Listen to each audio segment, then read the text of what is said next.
Hey, what's up guys? Welcome back to another video. My name is Beef Brody. I finally got a chance to get back on the RV to finish building out this big update, big upgrade to the bunkhouse on our Jayco RV. And we love the bunkhouse. The bunkhouse is great for the most part. It was one of the big selling features for us, but for the way that we were using the RV and what we've got going on in our life, there was like a pretty big flaw. So today I'm gonna finish fixing it.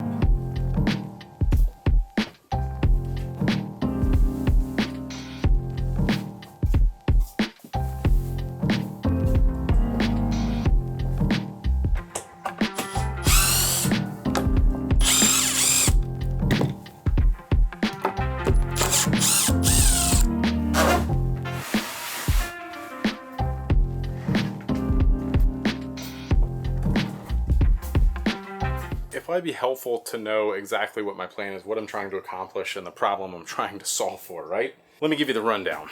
This bunkhouse, the bunkhouse is great. It's wonderful. The problem I'm trying to solve for is that there used to be a couch right here, and that was fine until someone wanted to use it as a bed, which was pretty much almost all the time in our case. And it would fold out, and then it blocked almost all of the floor space. Kids couldn't really get around it very well. They were constantly climbing on it, dirty feet, shoes, sand, all the things on the bed, and then using it to climb up into the top bunk, because this comes down like this. And that was like, okay, the bed wasn't comfortable. And then Kendall, while we were staying on the RV with all of her cancer treatments and that sort of thing, like she has an IV pole and she was trying to get through here. It was quite a pain in the butt. So that's where we're at now. I've got to install the drawer boxes. So we just got to install the drawer sliders, which I got like full extension, soft close sliders for that. What's up, Mikey? How are you, sir? What's up, buddy? It's my buddy Mike. Put these full extension drawer slides in, install the boxes, and then we're gonna make the drawer faces.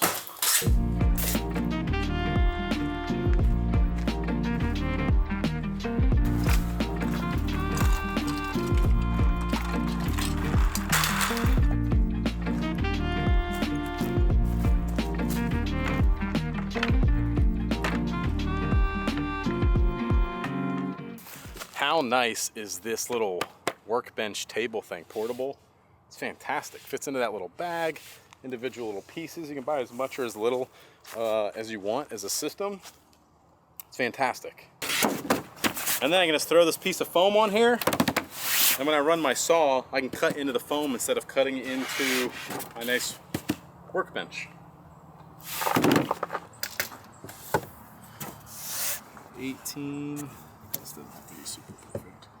30.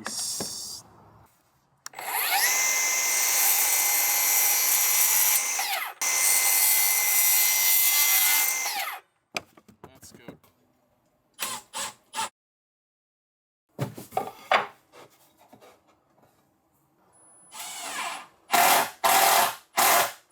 Okay, now that I got the drawer slides in, I can check some measurements. I got these drawers custom made from like cabinetdoors.com or something. I put in the specs, the dimensions I wanted, and they sent me exactly the drawer I wanted.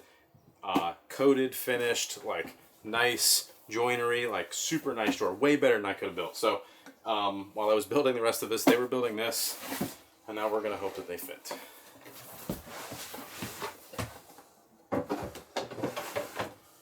Oh yeah.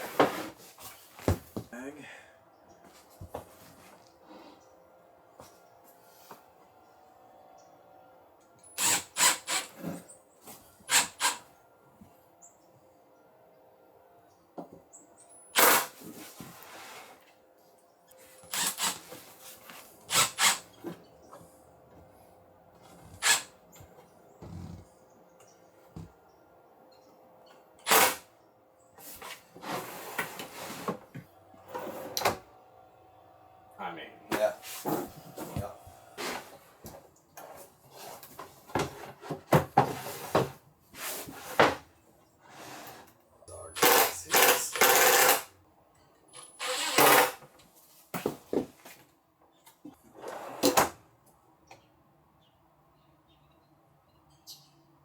Mike, we got the drawers in.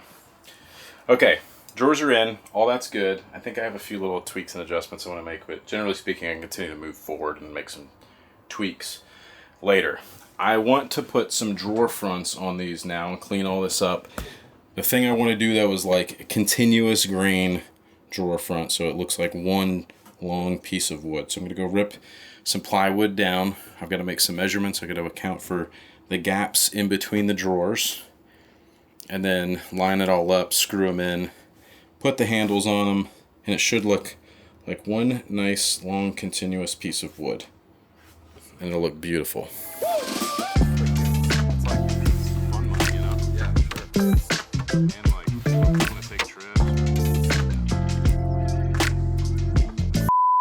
Thankfully Mike was here to double check my math, because I would have screwed this up completely by about half an inch. Yeah. It would have been a mess. So we got all of our measurements, we think, correct to account for all of our drawer gaps and stuff. The idea is to make all 4 drawer faces look like one continuous piece of wood. So that's the plan here. We made a selection on the piece we want to use. I want to cut this end off because it's got a little damage to it. And the track saw is going to make a beautiful factory cut. And we're going to cross our fingers and hope for the best.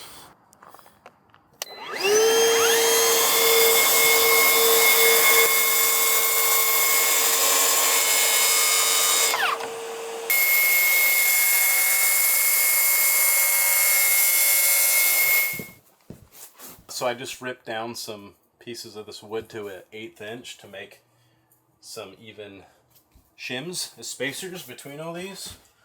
And so far, we're doing pretty good. Pretty excited. Oh.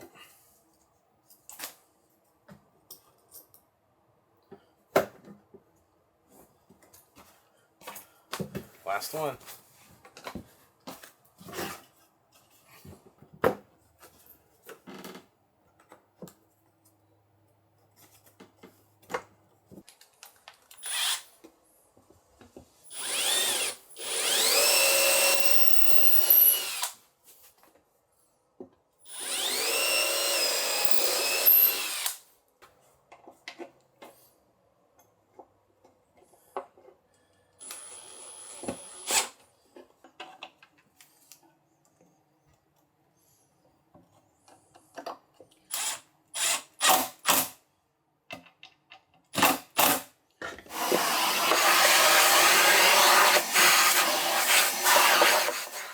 Okay, we're getting close on the drawers. I just got the drawer handles, all the pulls on, everything's looking good. I want to talk you through some of the other stuff and the rest of what we need to build there, but I want to give you an update on some of the other things we've done on the RV recently too, one of which is replacing this refrigerator. If you watch some of our other RV videos, I've like completely just hated our old refrigerator. It was an absorption style fridge and it sucked. We threw away a lot of food, wasted food, because it just wouldn't get cold enough in the hot climate we live in.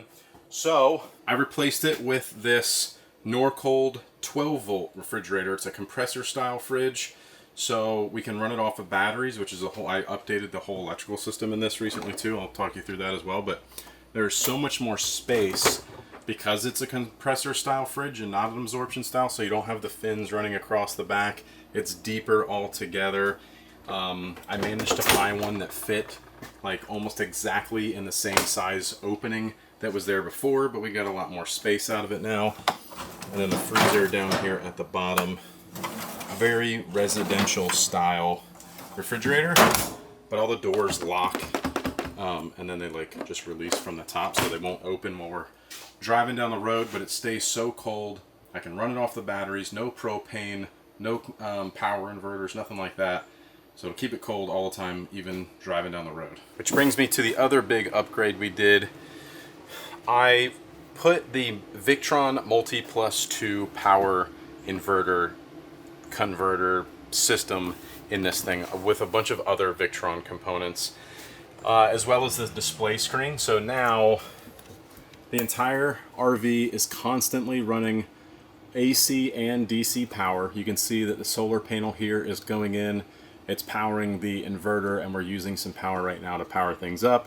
And then when shore power is hooked up, you'll see it running into this and charging the battery, or just running and going into AC power, that sort of thing. So that has been really awesome, because right now if I just wanted to, like, I'm charging the batteries for the drills and those sorts of things, I'm not plugged into shore power, and this entire rig is powered up off of batteries, which I then also upgraded into two 200 amp hour lithium batteries, and I've been able to run this thing. I ran the RV for a week, not really using it a lot, but like the refrigerator was on for a week, and just using the sun and solar, which we don't get a lot of sun where we're at because the trees are really tall, and the sun right now, wintertime, is like really low. So I really wasn't getting full potential of the solar panels either. So that's been an awesome upgrade here as well. So one of the things that I had to really consider when building this to make sure that I could get it in the RV is that I could get it in the RV, because I didn't build it in here. I assembled this at home in the garage, and I made it in 3 pieces so we could get it through the door and all the way back to the bunk room. So this back part, which I know you've already seen, I just wanted to call this out, is a completely separate part than the drawer box that I built. And then there's a bed platform that's like a separate part that we've got to go finish doing some stuff to right now. But I wanted to show you this in a little bit more detail so you could see a little closer some of the details, like these cubbies, and how they sort of drop down in here. It's kind of like a pocket. And I actually contemplated putting like a bungee cord, making something real nice that goes across here that would keep things from falling out. But we decided it wasn't really necessary. This is the ridge that the bed platform sits on. And then back here is another pocket, and it stops down here so they can put their water bottles and other stuff back there, and it's not going to come falling out during transit. So now we just got to finish up building the bed platform, make a few updates to that, and then try to get this thing stained. I think we'll be done.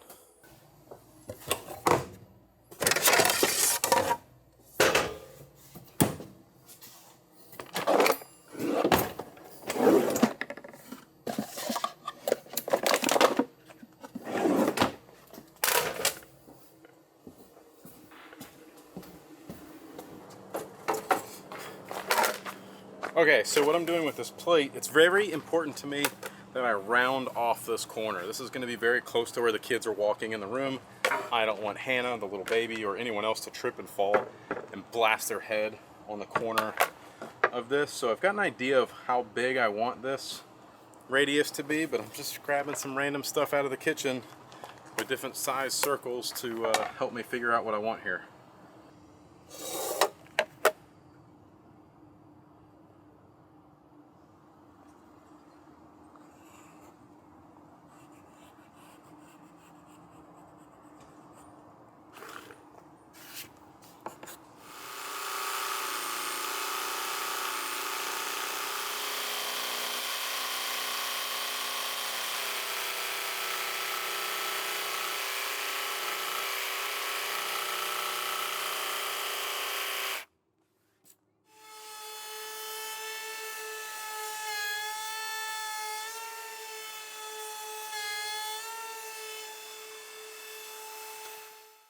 All right, I think we are done. Finally, let me walk you guys through a few of the other weird little design things that I had to think about that I ended up, that looks or might feel weird, but it was very intentional.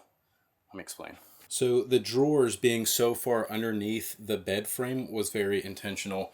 The slide out ends like right here. I wanted the drawers to be flush with that. Unfortunately, the stain dried very gray and matte, so I'm gonna have to maybe readdress the stain. But anyways, so the bed frame overhangs. I could have left the bed frame more flush with everything else, but I wanted to put that cubby back there. I also wanted to make sure that the bed was sticking out where they could use this bed as a step to get up into the top bunk, so they'll be able to step on the corner here and do that.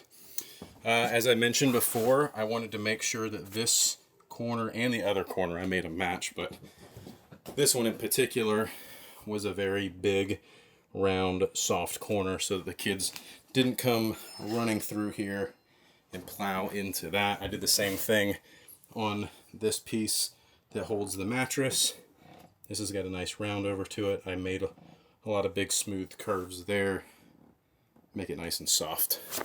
Another thing I had to be really intentional about was the drawer pulls. and making sure that I got full extension holes, because it is set back about 6 or 8 inches. So that way this thing can really pull out far enough to be able to easily get stuff in and out. I didn't want it to stop like a 3/4 extension and only be open a little bit. So I made sure I got a full extension slide so you can get into the back of that drawer completely. And then those are soft close as well.